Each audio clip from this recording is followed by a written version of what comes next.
तो बच्चों अभी लास्ट वीडियो में हमने पॉलिटिकल साइंस से रिलेटेड चैप्टर नंबर 3 सत्ता के नए केंद्र के टॉप 20 एमसीक्यू क्वेश्चन कंप्लीट करे हैं और अब हम बात कर रहे हैं चैप्टर नंबर 4 दक्षिणी एशिया और समकालीन विश्व से रिलेटेड टॉप 20 क्वेश्चन जो कि एमसीक्यू सीरीज से रिलेटेड है। इसके बाद आपको चैप्टर नंबर 5 और चैप्टर नंबर 6 जो कि फर्स्ट बुक का लास्ट लेसन है वो भी आपको आज ही के दिन अपलोड कर दिया जाएगा। खास उन बच्चों के लिए इन्फॉर्मेशन दे रहा हूँ जो नए हैं, पहली बार इस वीडियो को देख रहे हैं। आपके अपने चैनल क्विक प्रेप पर एमसीक्यू की सीरीज चल रही है हर एक सब्जेक्ट से रिलेटेड और आज तो फर्स्ट बुक जो है पॉलिटिकल साइंस की वो पूरी तरीके से कंप्लीट हो जाएगी। तो अगर आप भी हमारे साथ जुड़ना चाहते हैं तो जरूर सब्सक्राइब करें चैनल को और बेल आइकन दबाना बिल्कुल ना भूलें।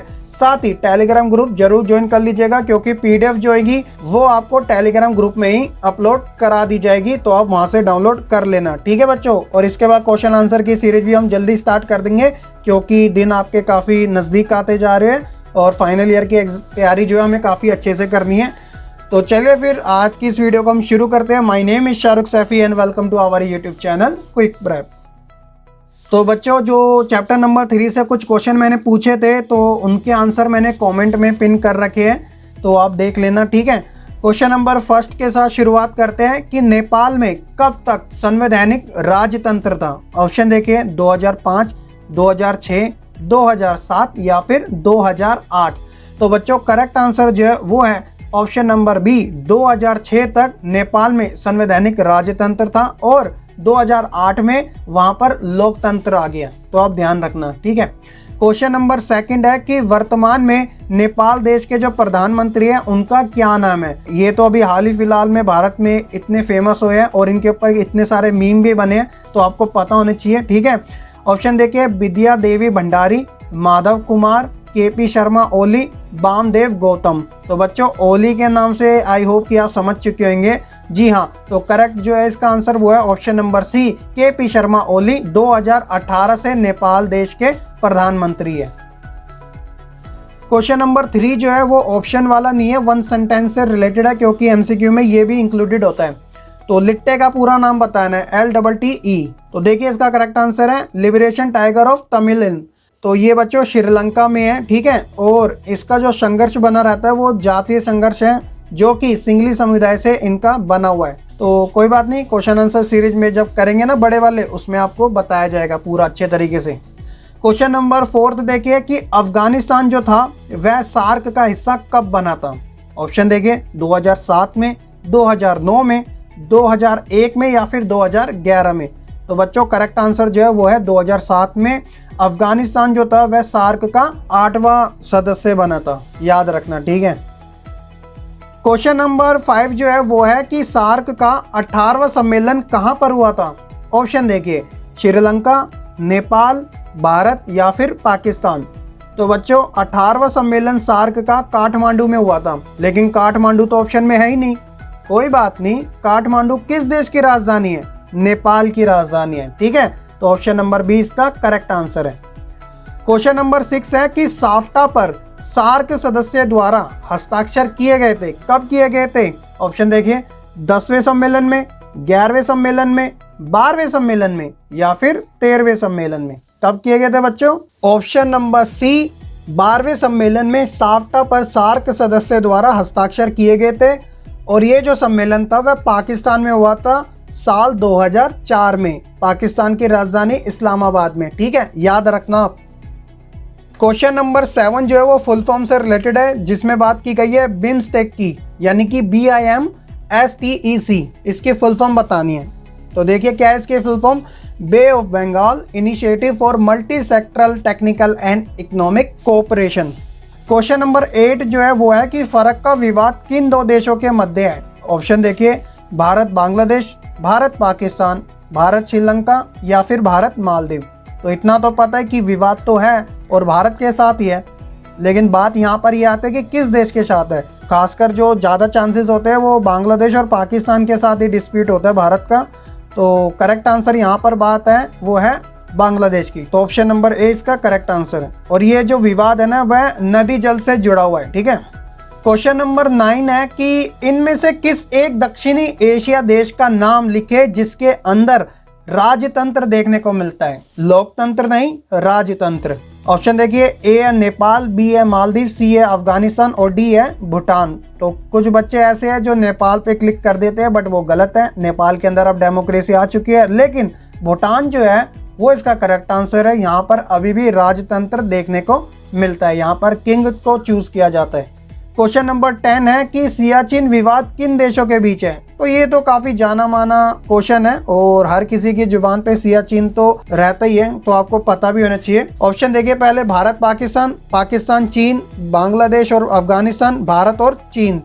तो कंफ्यूजन जो होती है वो भारत पाकिस्तान और भारत चीन से होती है, क्योंकि सियाचिन मतलब भारत चीन हो सकता है, लेकिन गलत है बच्चों। जो मेन जो ये विवाद है वह भारत और पाकिस्तान के बीच में है, और ये एक ऐसा एरिया है जहाँ पर जो टेम्परेचर होता है ना वो 0 से लेकर -50 के बीच होता है।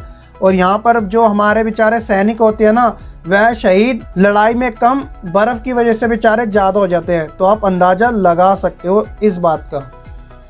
क्वेश्चन नंबर 11 है बच्चों कि दक्षेश का मुख्यालय स्थित है। तो दक्षेश का मतलब सार्क ही है। ऑप्शन देखिए, भूटान, श्रीलंका, भारत या फिर काठमांडू।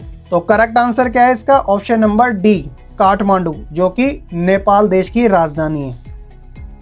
क्वेश्चन नंबर 12 है कि शेख मुजीब किस पार्टी से संबंधित है। ऑप्शन देखिए, पाकिस्तानी मोर्चा, अवाम लीग, पाकिस्तान जन लोक नायक पार्टी या फिर इनमें से कोई नहीं।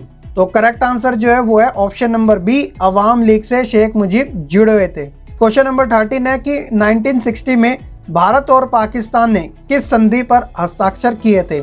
ए देखिए, ब्रह्मपुत्र नदी जल संधि, बी है सिंधु नदी जल संधि, सी है नर्मदा नदी जल संधि और डी है कावेरी नदी जल संधि।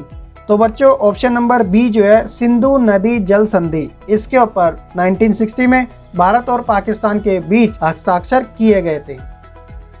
अब यहाँ पर मैंने क्वेश्चन नंबर 14 और 15 आप बच्चों के लिए अलग से निकाले, और ये जो क्वेश्चन है वो बोर्ड एग्जाम में बहुत बार पूछे भी गए हैं। इनका जो आंसर है वो बहुत ही कम बच्चों को पता होता है, लेकिन आपको भी पता होगा क्योंकि मैं बताऊंगा, या आपको पहले से पता होगा तो अच्छी बात है।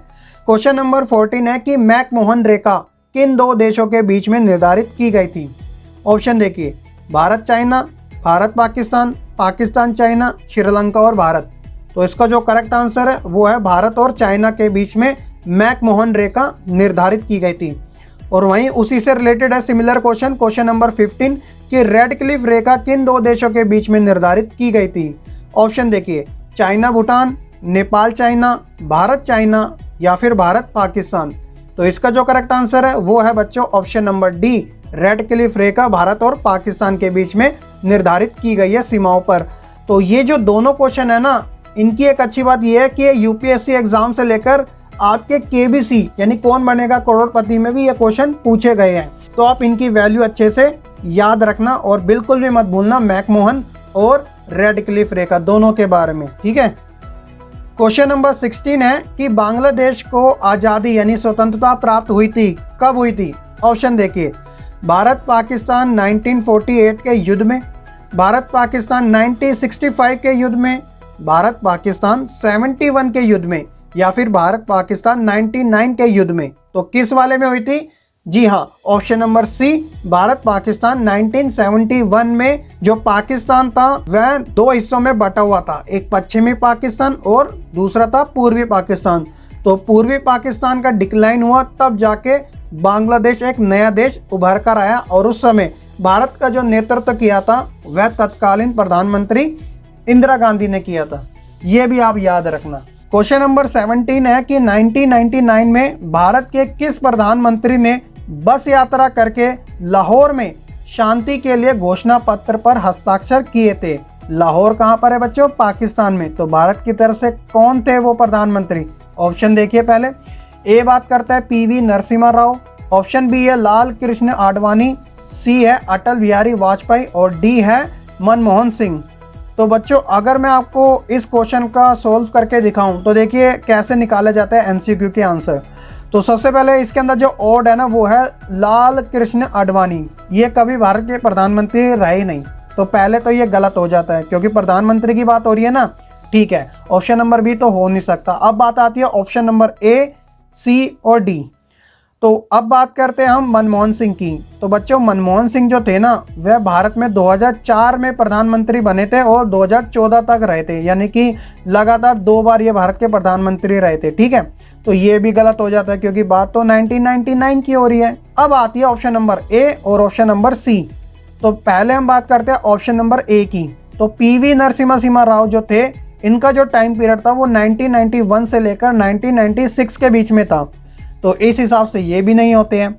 लेकिन अब बात आती है अटल बिहारी वाजपेयी की, जो अकेले ऑप्शन बचे हैं। तो इस हिसाब से ये पता चलता है कि करेक्ट आंसर यही है बच्चों, अटल बिहारी वाजपेयी। तो इन्होंने ही बस यात्रा करके लाहौर में शांति के लिए घोषणा पत्र पर हस्ताक्षर किए गए थे। और इनकी एक खास बात यह है कि पहली बार जब ये प्रधानमंत्री बने तो 13 दिन के बने थे, और उसके बाद ये 13 महीने के लिए बने, और जो तीसरी बार बने तब ये प्रॉपर टाइम पीरियड यानी 5 साल के लिए बने थे। तो ये ज़्यादा इन्फॉर्मेशन मैं इसलिए नहीं देता आपको, जब मैं क्वेश्चन आंसर लॉन्ग और शॉर्ट कराऊंगा उसमें आपको ज़रूर दूंगा, क्योंकि कंटेंट आपको मैं आपकी बार पढ़ा नहीं पाया।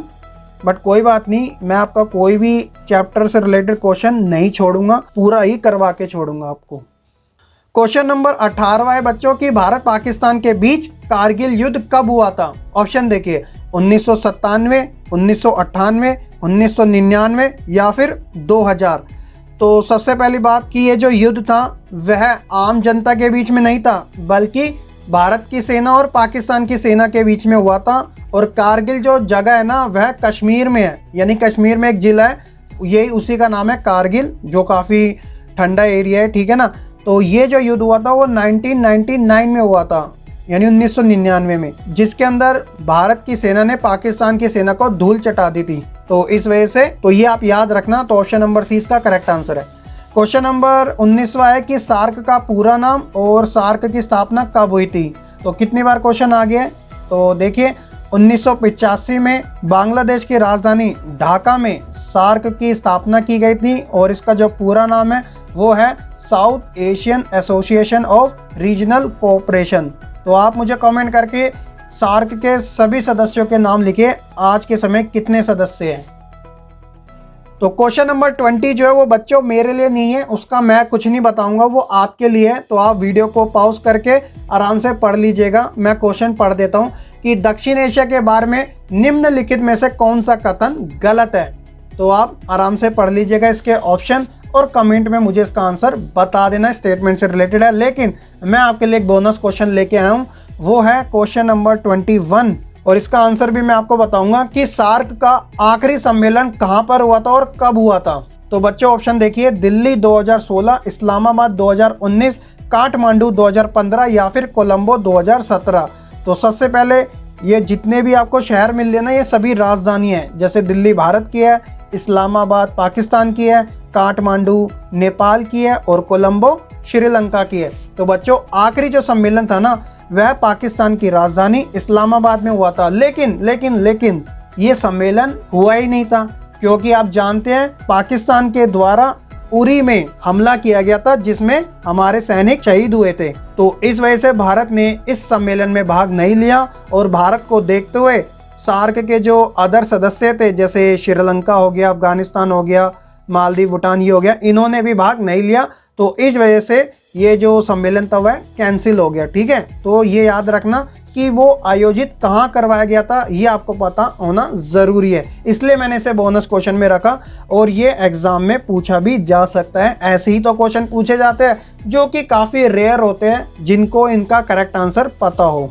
तो ये थे बच्चों हमारे चैप्टर नंबर 5 से जुड़े टॉप 21 क्वेश्चन। आई होप कि आपको काफ़ी अच्छे लगेंगे, और जिन जिन क्वेश्चन का मैंने आपसे आंसर पूछा है आप मुझे कमेंट में ज़रूर बता देना।